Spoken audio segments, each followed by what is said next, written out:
Unit 8, Period 8, Section 2. Today we're going to talk about the impact of technology from 1945 to 1970 after World War II. The first major impact of technology occurred with the development by the Soviet Union of an artificial satellite that they launched into space known as Sputnik, shown here. Sputnik was supposed to be a telecommunications satellite, but the reason why this brought fear in the United States and increased fear in the United States was the technology behind it. The Soviets were able to develop a rocket capable of delivering this artificial satellite into space. And if they could deliver a rocket to deliver a payload that size to space, then it's feasible that they could develop a rocket capable of delivering an atomic weapon to the United States. Another development that brought fear into the United States was the Soviet Union's ability to deliver an animal into space. Here, a dog named Latvia was delivered to space by a Soviet rocket. Now, Latvia sadly did not return to Earth. The Soviets did not have the technology to bring it back safely, so it perished in its journey up into space. But nonetheless, this brought fear in America that the Soviets had gotten so far ahead of us in the ability to deliver a nuclear weapon to the United States. This is the types of rockets that the Soviets were developing. And so when Americans saw this on Soviet television, they became fearful, and rightly so, of the Soviets being able to deliver nuclear weapons to the United States before we could send a retaliatory strike. So under Dwight D. Eisenhower, who had been an American general during World War II, head of Supreme Allied Command during World War II, the author of the idea of D-Day, had been elected president. And one of the things that he did as president was start a civilian space agency that became known as NASA. And NASA's job, of course, was to study space and send men to space. But the technology that NASA developed, the rockets that they developed, were used in our defense network of our own retaliatory missiles capable of launching a first strike or retaliatory strike against the Soviet Union. Where the Soviets were the first to send an animal into space, a dog, the Americans were the first to send an animal into space and return it safely. And this rhesus monkey here was sent into space and returned successfully by NASA. This is the first capsule that the Americans were able to send into space.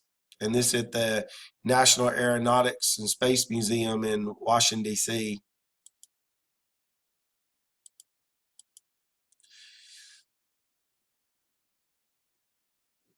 This picture shows America's first astronaut training program, and these are the first 7 astronauts that the United States trained to go into space.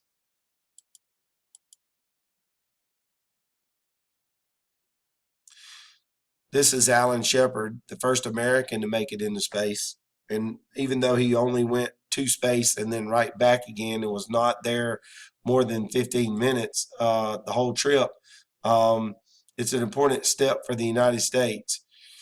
Again, we had been defeated by the Soviets because they had put a man into space named Yuri Gagarin, and Yuri Gagarin had been successful in going around the Earth one time in his spaceship. This is the capsule that our American Shepard flew to space in. And again, this is actually at the National Aeronautics and Space Administration in a museum in Washington, D.C. This is a picture of Alan Shepard, and he's sitting on top of that rocket I just showed, Freedom 7, going to space.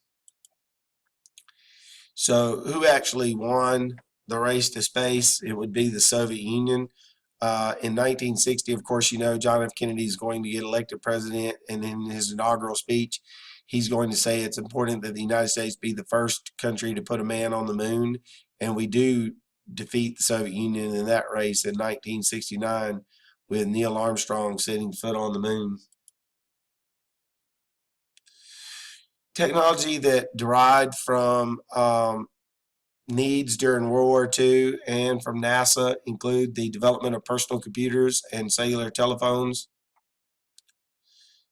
The cellular telephone, one of the first early examples is shown here, was actually a technology developed as early as World War II. Why is this important? Because through the evolution of cell phones, as shown here, you can see that the development of the cell phones from 1982 all the way to 2007 have changed drastically in their technology and their abilities to today. The cell phone that I have, the mobile phone that I have, is as powerful as the first desktop computer that I purchased around 1988, 1989. As far as personal computers, desktop computers, personal computers are very important as far as a new type of job that exists in the United States today, which is called telecommuting. And what that means is that people can work from home. And how can they work from home? Well, the cellular technology allows them to work from home, and it makes them more mobile. And their personal computers or desktop computers allows many people to work at home because there's not as much of a need to go into the office to do their job. Some examples come to mind like insurance agencies and medical billing. Those types of jobs could be done from home just as easily as in the workplace. And so this technology developed back in the World War II and in the 1950s has played an important role in changing the way jobs and stuff are done in the United States today. Another invention that played an important role and enabled a great many Americans to move from the north to the Sun Belt in the south was the development of air conditioning.